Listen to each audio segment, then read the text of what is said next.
In this experiment, you will measure the heat given out by the reaction of excess zinc with copper 2 sulfate solution and use this to estimate the concentration of copper 2 sulfate.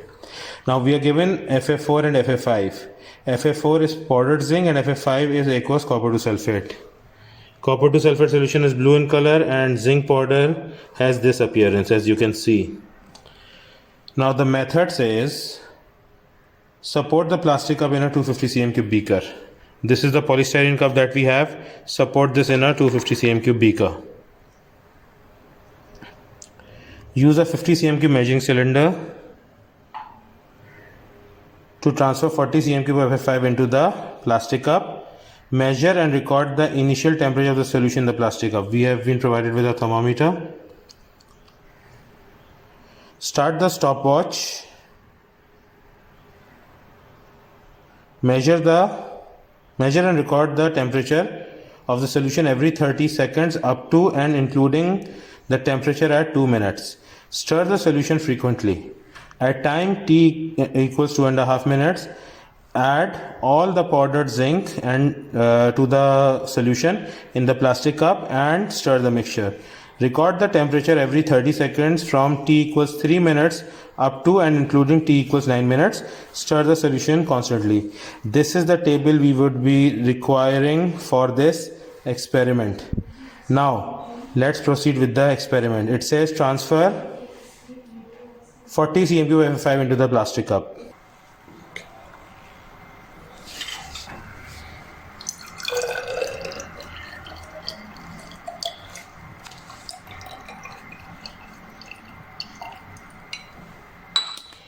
The lower meniscus should come at 40.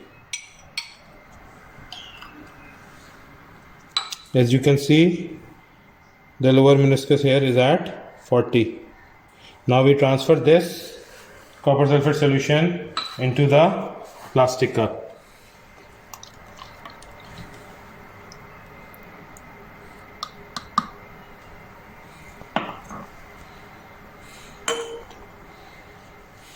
Now it says measure and record the initial temperature of the solution in the plastic cup. So we place our thermometer in the plastic cup, stir it, wait for a few seconds, see if there is any change in temperature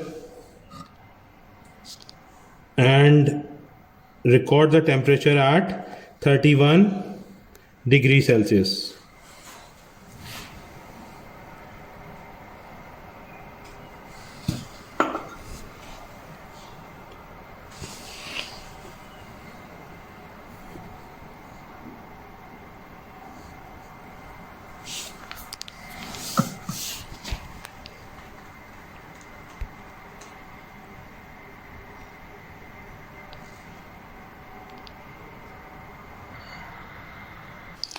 We record the temperature as 31.0 degrees Celsius and we'll continue to record this temperature for every half minute. So we start the stopwatch.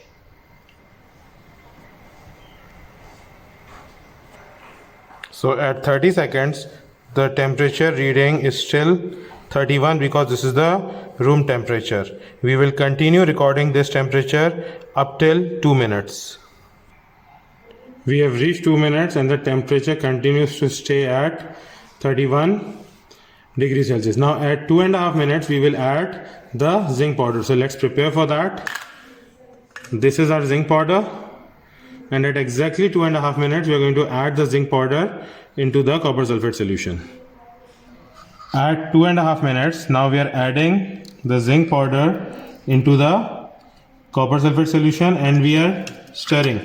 Now the method says we will record the first temperature rise at 3 minutes.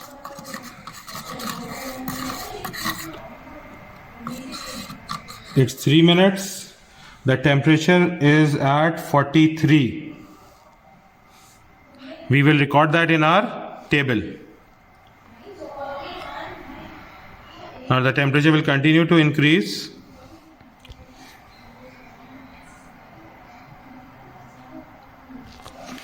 And at 3.5 minutes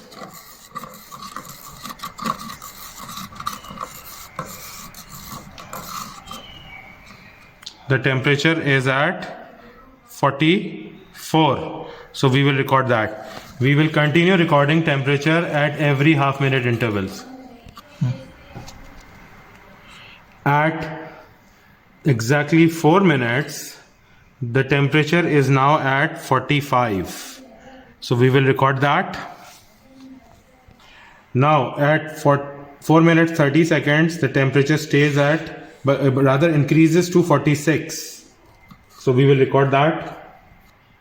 Now it's reaching 5 minutes. The temperature has reached 47. It's reaching 5.5 minutes and the temperature has reached 48.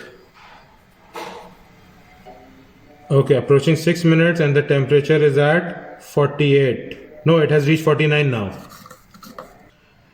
At 6.5 minutes, we are still at 49. At 7 minutes, the temperature has reached 50. At 7.5 minutes, the temperature has fallen to 49.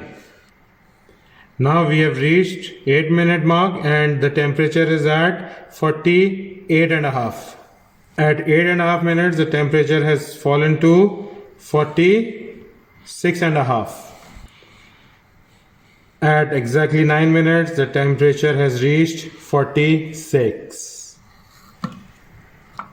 So now, as you can see, all the measurements have been done. Initial temperature was at 31 degrees Celsius. When we added zinc powder, the temperature started increasing. Once the reaction was completed, the temperature started falling, and that is what we were expecting to achieve in this reaction.